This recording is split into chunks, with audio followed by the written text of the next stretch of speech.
आज मैं आपको प्रिंस कट ब्लाउज़ की कटिंग करना बताऊंगी, वो भी विद इनर के साथ। तो सबसे पहले हमें इनर को प्रेस कर लेना अच्छे से और इसकी खुली साइड अपनी तरफ रख के नीचे से हमें अपना 1 से 1.25 इंच का मार्जिन छोड़ते हुए निशान लगा लेना। अब यहाँ से हमें लंबाई लेनी है 15 इंच की, तो 15 इंच पर एक मार्क लगा लिया है और खुली साइड अपनी तरफ जो है वहाँ पे हुक आई पट्टी लगेगी, तो वहाँ पे हमें 1/2 इंच का एक मार्क कर लेना है।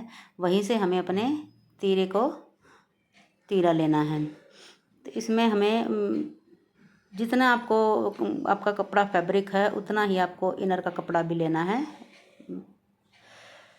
तभी आप अच्छे से कटिंग कर पाएंगे। तो ये देखिए, मैं इसमें 6 इंच जो है तीरा ले रही हूँ। 6 इंच तीरे पर मैंने एक मार्क कर लिया है और 6 इंच ही मैं अपना आर्म होल ले रही हूँ। ये जो शोल्डर होता है, तो यहाँ से इस निशान को सीधा कर लेना है।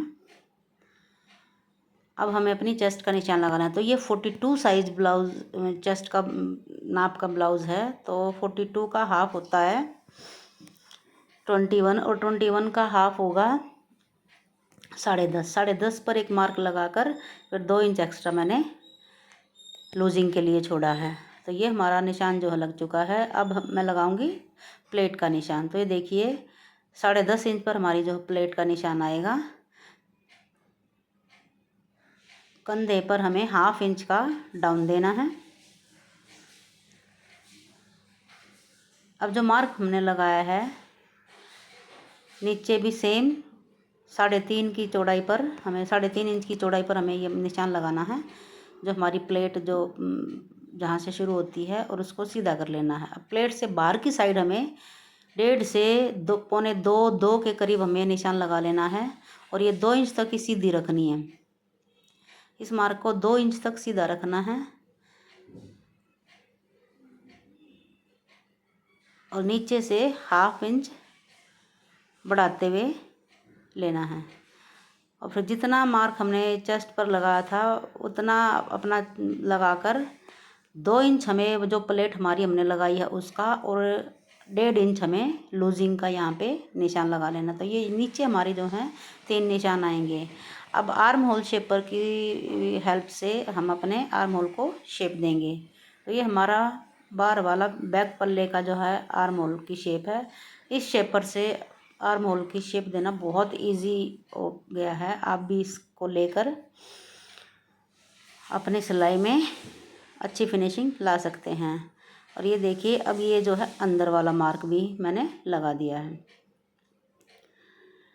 अब हमें क्या करना है, जो जहाँ से हमारी प्लेट शुरू थी और यहाँ आर्म होल तक हमें इस निशान को एक अच्छी सी गोलाई में शेप देते हुए मिला लेना है।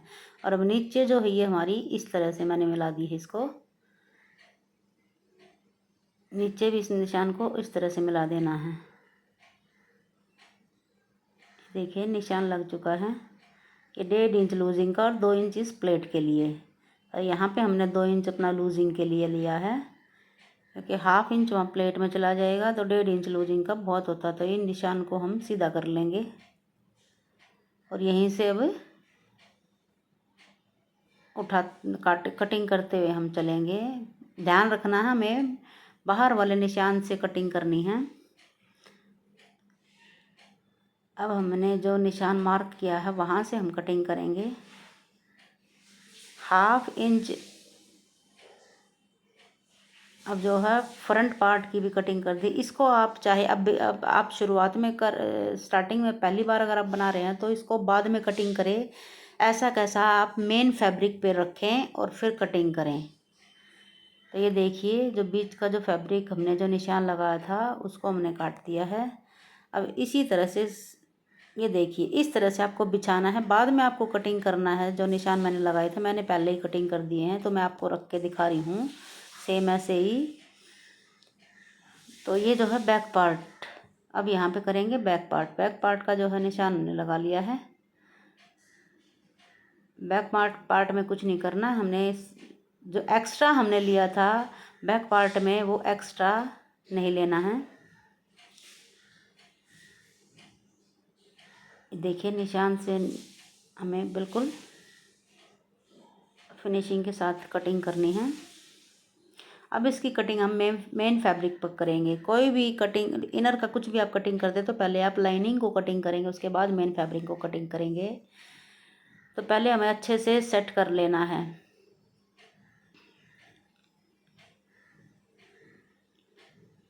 ओपन की तरफ ओपन अच्छे से सेट कर लें।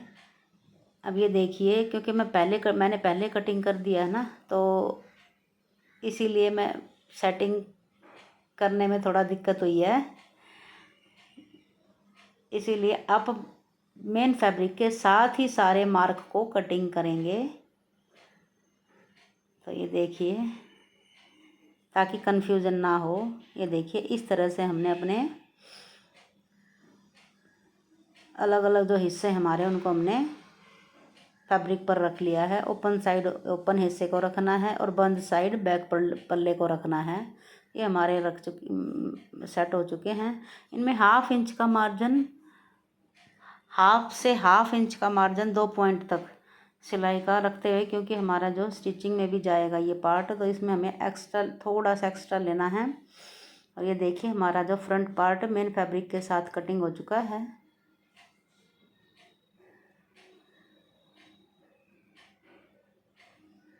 अब बैक पार्ट की भी कटिंग इसी तरह से कर देंगे।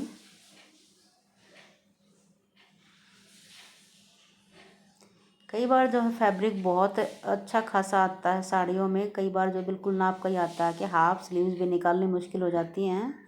तो इसमें भी कुछ ऐसा ही था, ज़्यादा इतना खुला डुला कपड़ा नहीं था, क्योंकि साइज़ भी थोड़ा सा मीडियम साइज़ है, 42 साइज़ का ये ब्लाउज़ है। तो मैं अगला पिछला पार्ट हमारा कट हो चुका है। अब इसमें से निकालेंगे हम स्लीव्स। तो इसकी जो है स्लीव जो है 4.5 से 5 इंच ये स्लीव्स तैयार होंगी। तो मैं मेन फैब्रिक पर स्लीव्स की कटिंग कर रही हूँ, क्योंकि फैब्रिक कम है तो इसमें जॉइंट लगेगा। आगे वाले जो हिस्सा आप ये वाइट देख रहे हैं, इसको मैंने कटिंग नहीं किया, क्योंकि ये सिलाई में अंदर की तरफ चला जाएगा। अब इसका जॉइंट जो हमें ऐसे लगाना है, जितना हमने जॉइंट लगाना है वहाँ पे हमने रख लिया है।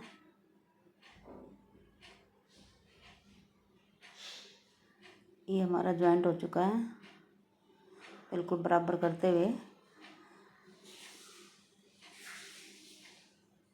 अब जो है इनर पे भी हम इसको कटिंग कर लेंगे। ये देखिए, इनर के साथ हमारी बाजू भी कटिंग हो चुकी है। ये देखिए, पूरे ब्लाउज़ की कटिंग हो चुकी है।